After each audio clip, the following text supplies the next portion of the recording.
Vamos falar um pouquinho do que é o TEA, o transtorno do espectro autista.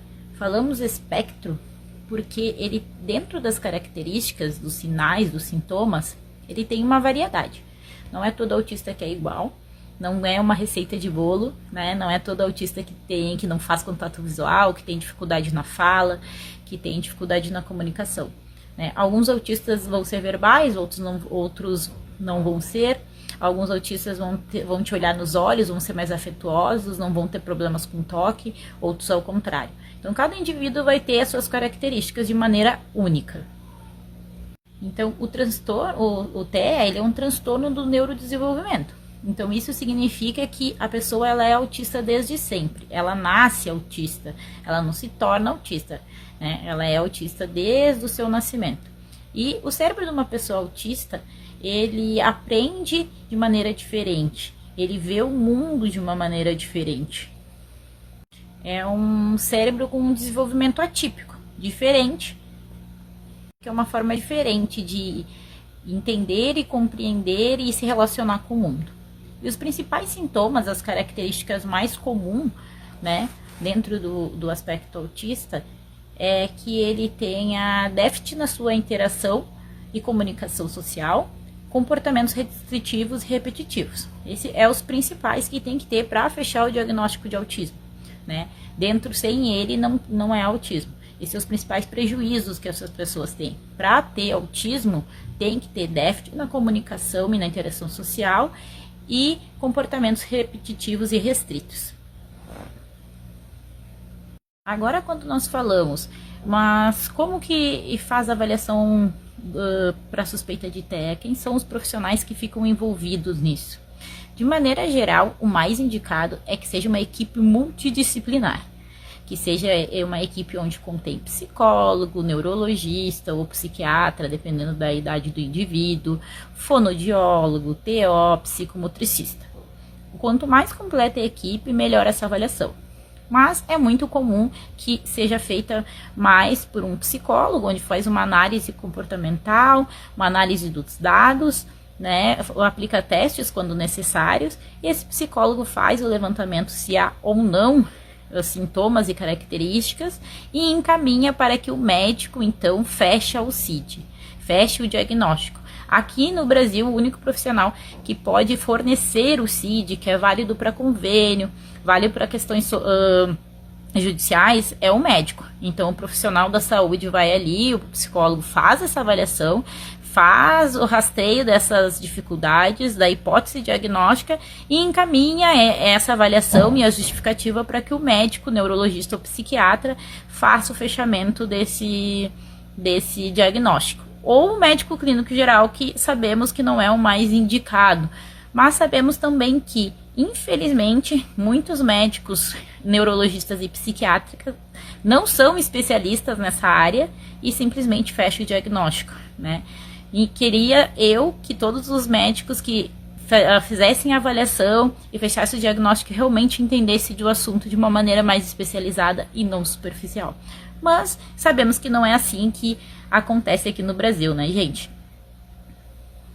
Então, esses mesmos profissionais que fazem essa avaliação e fecham o diagnóstico, quando a gente fala de tratamento, são os profissionais mais indicados para poder estar acompanhando e fazendo um tratamento multidisciplinar desse paciente, para que então possa desenvolver todas as áreas o máximo possível desses pacientes. Está desenvolvendo ou está ampliando as habilidades que ele já tem. Porque a gente não foca só no que ele não tem.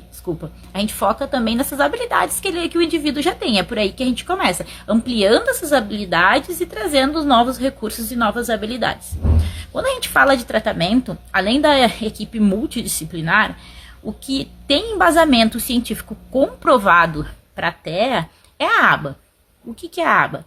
A ABA é uma ciência que estuda o comportamento humano, a interação do indivíduo no mundo que reflete no seu comportamento. Ainda a ABA, para indivíduos um pouco mais funcionais ou adultos e adolescentes, quando ele tem a cognição mais preservada, a gente utiliza muito também a TCC, terapia cognitiva comportamental, para treinar uma série de habilidades e principalmente desenvolver e trabalhar as habilidades sociais também desse indivíduo.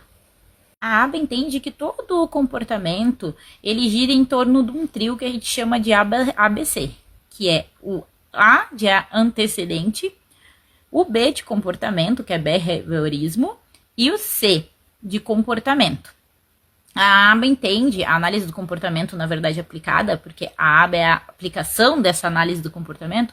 A análise do comportamento aplicada, ela entende que o comportamento ocorre sempre a partir do antecedente. Então, tem um antecedente, um estímulo que ocorre naquele ambiente. Devido a esse estímulo, ele evoca um comportamento e a consequência desse comportamento é o que continua a manter esse comportamento ou não. Então, normalmente tem um estímulo, esse estímulo provoca um comportamento, e o que acontece depois desse comportamento é que acaba aumentando as chances que esse comportamento continue a acontecer. Esse comportamento em si, normalmente ele vai ter uma função, e a gente costuma dizer que há 4 funções do comportamento. Para vocês gravar, podem gravar como seta, que seria S de sensorial, E de esquiva ou fuga, T de tangível ou A de atenção. Para descobrir a função desse comportamento, a gente tem então a análise de comportamento. Né? O que seria a análise de um comportamento? Seria propriamente observar esse comportamento, entender, fazer uma análise funcional para entender a função desse comportamento. Por que ele ocorre, o que ele quer comunicar e o que está, quais são as consequências que estão reforçando para que ele volte a acontecer. Depois que a gente entende a função desse comportamento, então, é possível, a partir daí, a gente começar a traçar intervenções comportamentais para, então, se for um comportamento interferente, que muitas das vezes o que são comportamentos interferentes? São aqueles comportamentos que geram prejuízos para a vida do indivíduo, seja eles prejuízos sociais, acadêmicos, ou até mesmo prejuízos que trazem prejuízo no desenvolvimento desse indivíduo. Muito comum é o prejuízo de autoagressão, que é quando o indivíduo se machuca, se morde, se bate, ou de heteroagressão, é que quando essas agressões são direcionadas a outras pessoas, e também alguns comportamentos disruptivos e de fuga ou esquiva. Então, a gente tem que entender quais são a função desse comportamento, por que ele ocorre, para a partir daí, então, a gente conseguir substituir esse comportamento por comportamentos mais funcionais e que sejam de menor prejuízo para o paciente ou que não ocorra prejuízos para esse paciente. Porque, normalmente, esse comportamento ele ocorre quando esse indivíduo ele tem uma dificuldade de comunicação, de comunicar aquilo que ele quer, seja comunicar o que ele quer, ou comunicar o que ele não quer, ou até mesmo com questões sensoriais, questão de fome, questões de dor, né? Ele não consegue fazer essa comunicação de uma maneira funcional e ele aprende que aquele determinado comportamento faz com que ele ganhe algo ou que ele evite, ele fuja, ele tem uma esquiva dessa questão. E às vezes, de maneira inconsciente, a gente está ali reforçando esse comportamento, né? Contribuindo para que esse comportamento continue a acontecer. Daí agora a gente falou, bom, já sei que o meu familiar, o meu indivíduo, o meu filho, o meu aluno, ele tem TEA, né? Já identifiquei os primeiros sinais, já levei para avaliação multiprofissional, né? Na avaliação fechou o diagnóstico, eles já fizeram uma análise funcional, já identificaram a função desse comportamento. E agora, o que a gente vai fazer na questão da intervenção? Qual é o objetivo da intervenção? A intervenção, quando ela já identifica esse funcionamento, ela tem o objetivo, então, de trazer para esse indivíduo, para essa criança, para esse paciente, ajudar que ela construa, desenvolver formas mais adequadas para se comunicar, né? Substituir esse comportamento por uma comunicação mais funcional, né? E a intervenção ela vai partir daí. Ela vai a partir de uma avaliação funcional para entender a forma desse comportamento. Depois dessa avaliação funcional feita, ela vai a partir então para o ensino de habilidades mais funcionais para poder substituir para uma resposta mais funcional e menos prejudicial para esse paciente, né? E o manejo de comportamentos. O manejo comportamental, Ele baseia-se praticamente, quando a gente fala ali de uma intervenção, dos passos de uma intervenção, é quando a gente maneja o ambiente, manipula o ambiente, para conseguir que esse ambiente seja um ambiente de menos estímulos, menos gatilhos desencadeadores da crise, para que então a gente consiga aplicar estratégias reforçadoras para o comportamento mais funcional. Rever aqui de maneira rápida o que a gente falou. A gente falou que o TEA é um transtorno do neurodesenvolvimento, que é uma maneira diferente do cérebro funcionar. Que nem todos os autistas são iguais, cada um vão ter as suas características, não é uma receita de bolo, cada indivíduo, assim como qualquer um de nós, é único. Os profissionais envolvidos, desde o diagnóstico à intervenção, o mais indicado é uma equipe multidisciplinar, né? Mas quem fecha o CID, o diagnóstico, quem gera o CID é o médico. Falamos também sobre a intervenção mais eficaz, o tratamento mais eficaz, que é a ABA, comprovada cientificamente, com mais resultados, e a TCC. Também falamos sobre como que a análise análise do comportamento entende esse comportamento, né? Que a gente falou daquele trio que é antecedente, comportamento e consequências, que é o que vem antes do comportamento, o comportamento em si, e o que acontece após, que reforça que esse comportamento continue acontecendo.